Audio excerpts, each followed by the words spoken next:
Silly season is in full swing as Sergio and Carlos's futures have been confirmed. Red Bull's technical team is under fire as developments keep failing. And Lewis Hamilton questions Mercedes communication. Do consider subscribing to the channel. Now let's get straight into the latest F1 news. Williams has announced the signing of Ferrari driver Carlos Sainz on a multi-year contract from the F1 2025 season. Sainz had been left without a seat for F1 2025 after being informed last winter that he will be replaced by seven-time world champion Lewis Hamilton at Ferrari at the end of the current season. His best-ever start to a season in F1 2024, culminating in his third career victory at the Australian Grand Prix, had seen him linked with a number of teams including Mercedes, Alpine, and long-term admirers Audi, who will take over the existing Sauber squad in time for F1's 2026 regulation changes. However, Sainz has put his faith in Williams, signing a multi-year contract for until the end of the F1 2026 season with options to extend. The 29-year-old will become Alex Albon's teammate for the F1 2025 season, replacing Logan Sargeant. Sainz said, "I am very happy to announce that I will be joining Williams Racing from 2025 onwards. It is no secret that this year's driver market has been exceptionally complex for various reasons, and that it has taken me some time to announce my decision. However, I am fully confident that Williams is the right place for me to continue my F1 journey, and I am extremely proud of joining such a historic and successful team, where many of my childhood heroes drove in the past and made their mark on our sport. The ultimate goal of bringing Williams back to where it belongs, at the front of the grid, is a challenge that I embrace with excitement and positivity. I am convinced that this team has all the right ingredients to make history again, and starting on January 1st, I will give my absolute best to drive Williams forward alongside every single member of the team. I want to thank James Vowles and the entire board of Williams for their trust and determination. Their solid leadership and convictions have played an important role in my decision-making. I truly believe that the core of every successful team lies amongst their people and their culture.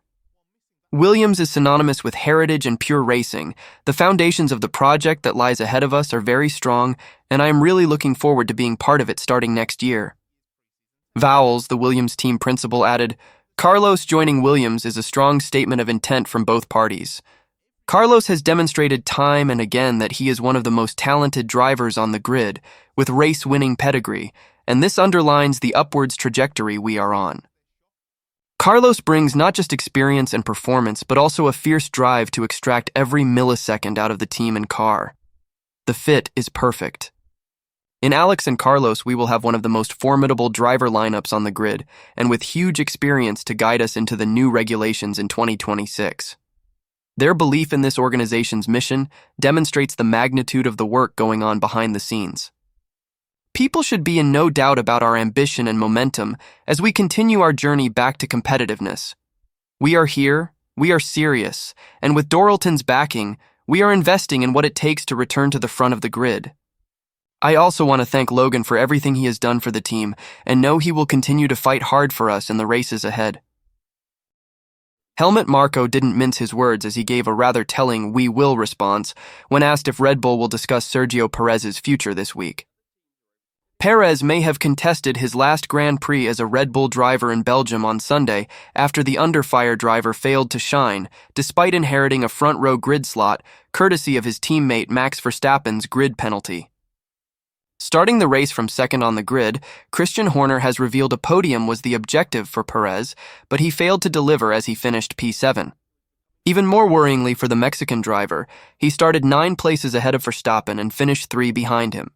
His lackluster performance meant Red Bull took yet another hit in the Constructors' Championship as they were outscored by McLaren, with Red Bull's advantage dwindling to 42 points. Marko wasn't sugarcoating the situation when asked by Sky if Perez's future would be discussed in the coming week. "Yes, we will," was his blunt and chilly response. It must be noted, though, that Perez's position within the team is just one of the topics on the table when Red Bull's higher-ups meet on Monday, as revealed by Horner. "We've got a meeting tomorrow, Monday, but it's not just about Checo," the team boss told the media in Spa. "It's going to have other topics on the agenda as well, which we always do going into the summer break." But, going on to speak about the Constructors' Championship and Red Bull's need to turn that around coming out of the break in Zandvoort, Perez is likely to be the main topic. Marco, though, wasn't impressed with the 34-year-old's performance in the Belgian Grand Prix. "That is not what we expected from him. He completely collapsed, especially in the last stint," he told Service TV. He continued his train of thought in a separate interview with Sky Deutschland, where he said, "Sergio had the opportunity to achieve a good result from second place. Unfortunately, that was not the case. In the last stint in particular, he completely dropped off, sometimes driving times of 48. What looked so positive in qualifying, unfortunately did not come true in the race." Red Bull now have a few drivers on the list of candidates to replace the Mexican driver, if that's what they decide to do. "Our situation is such that we will also go through the overall situation for 2025, he continued. "We have a few drivers, so we have a concept." For Sergio, 8th place, P7 after Russell's DSQ, from second place on the grid, is not what we expected. Red Bull are scheduled to run Daniel Ricciardo and Liam Lawson at Imola in a filming day on Wednesday that could decide Perez's replacement. With reports swirling that Sergio Perez would lose his Red Bull seat over the summer break, team principal Christian Horner has confirmed that this will not be the case. Despite signing a new multi-year deal ahead of the Canadian Grand Prix, Perez has been unable to escape a fresh alarming slump in form, with Red Bull themselves applying pressure on the Mexican, with McLaren threatening to snatch away the Constructors' Championship title. Crossing the line P8 at the Belgian Grand Prix, which became P7 after race winner George Russell was disqualified, Perez fell below the expectations of Horner and Red Bull senior advisor Helmut Marko, who met on Monday with Perez's future a key topic on the agenda. Speculation strengthened that Perez had just drove his last race for Red Bull at Spa, but Horner has confirmed that this is not the case, with Perez retaining the backing of the team. Horner, in an announcement to Red Bull personnel at their Milton Keynes base, said, "Checo remains a Red Bull racing driver, despite all the speculation of late. We're looking forward to seeing him perform at circuits where he's done well before, after the summer break." Perez had been quizzed once more on his Red Bull future by media at Spa, where he made it clear that he expected to remain a Red Bull driver after the summer break, and was no longer willing to discuss this topic. "Correct," was the response from Perez when asked if he was confident that he would remain at Red Bull, adding in reference to his difficult race. "Yesterday I had a good qualifying, a good day. It doesn't change anything. I think we have too much going on in the team. A lot of things that we have to focus on, and we cannot waste any energy with all this speculation around it. So this is the last time I will speak about the future. To make it clear for everyone, I will not be speaking anymore. I will not answer any more questions on the future." Lewis Hamilton was frustrated with the Mercedes pit wall at the Belgian Grand Prix, as he was not told that he was at risk of being one-stopped by George Russell for the win. Hamilton looked to be on course for his 105th Formula One victory on merit at Spa on Sunday, having led for much of the race. But as Hamilton pitted for his second stop of the afternoon, on the other side of the garage, Russell and his strategist spoke of a one-stop strategy. That gave Russell track position into the closing laps where even though Hamilton was on fresher tires and within DRS range, he wasn't able to launch an attack on his teammate. Russell crossed the line half a second ahead of Hamilton, but was later stripped of the victory due to a technical infringement when his W15 was found to be 1.5 kgs underweight, with Hamilton inheriting the victory. The 7-time world champion, though, was not happy that his strategist hadn't told him about Russell's one-stop call. "You have to put your faith in the people that you work with, so I put my faith in my strategist," he told Viaplay. "I should be able to lean on him fully. I told him that the tires were fine and they called me in. Did I know that I was at risk of getting one-stopped by my teammate? They didn't tell me that. But congrats to George, it's great to go into the break with such performance. We all feel a bit lighter going in and hopefully come back stronger in the second half." Toto Wolff defended Mercedes' call to stop Hamilton twice, saying it was done to cover off Charles Leclerc, while in Russell's case, the driver had nothing to lose and the team could gamble. "I'd like to have 2 winners today," he told Sky Sports, "but we had to cover Leclerc and Norris because we would have been undercut, so that was the call. George had nothing to lose.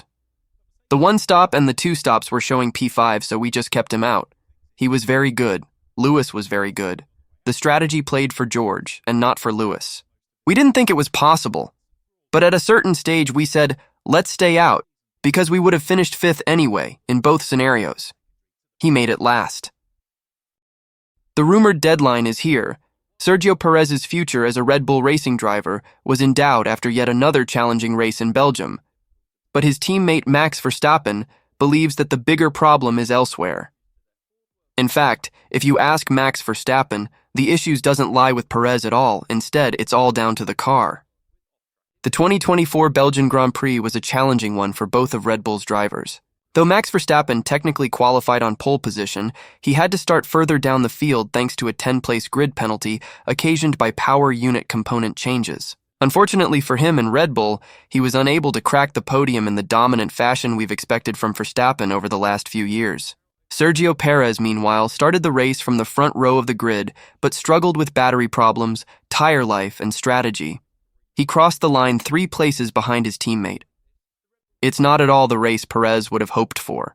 The Mexican driver's performance has dropped off dramatically since Checo signed a contract extension that would see him remain a Red Bull driver into 2025, with an option for 2026 as well.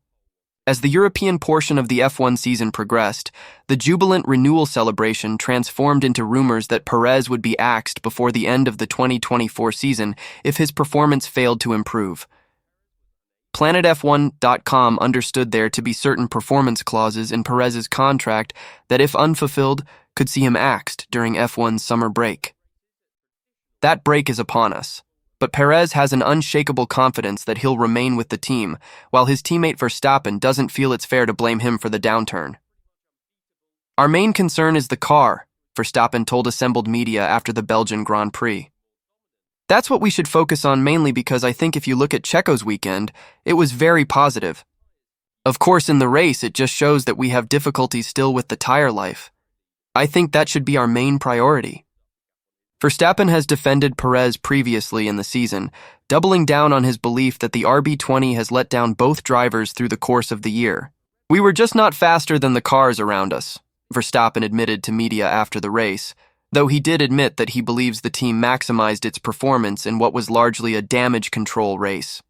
He also defended against a question about whether or not the team should have opted to swap the teammates on the track prior to pit stops.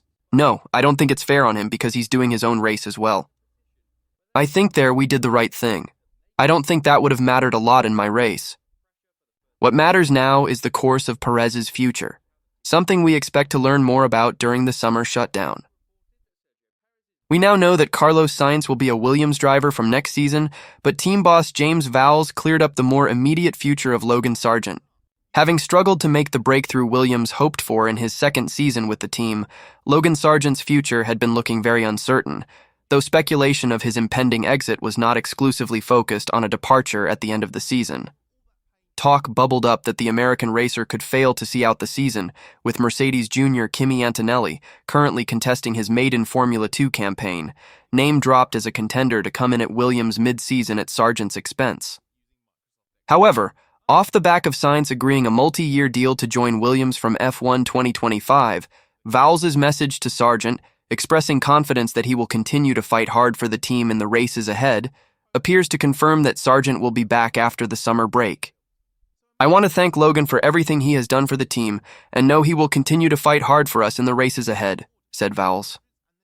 For Williams, though, their longer-term future will see Sainz alongside Alex Albon driving the team into the new regulatory era from 2026, Sainz having signed a 2-year deal with options to extend. And Vowles believes Albon and Sainz will be one of the strongest driver pairings anywhere on the Formula 1 grid.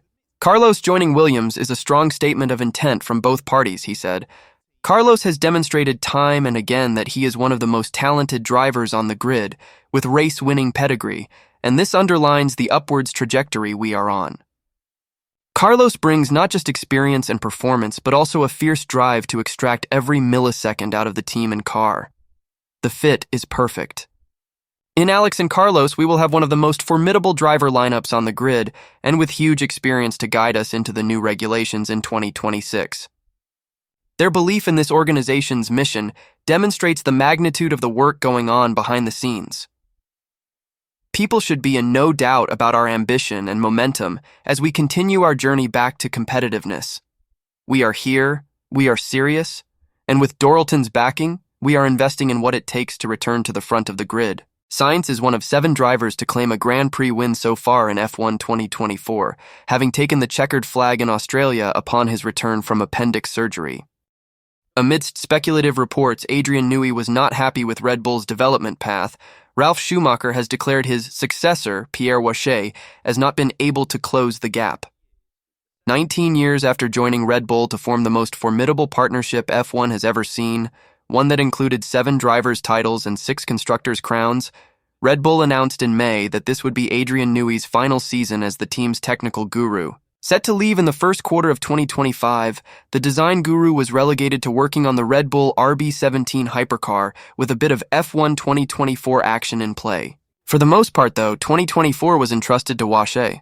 But with Red Bull losing ground in the development war to McLaren and even Mercedes, having copied some parts of the latter's car, Italian website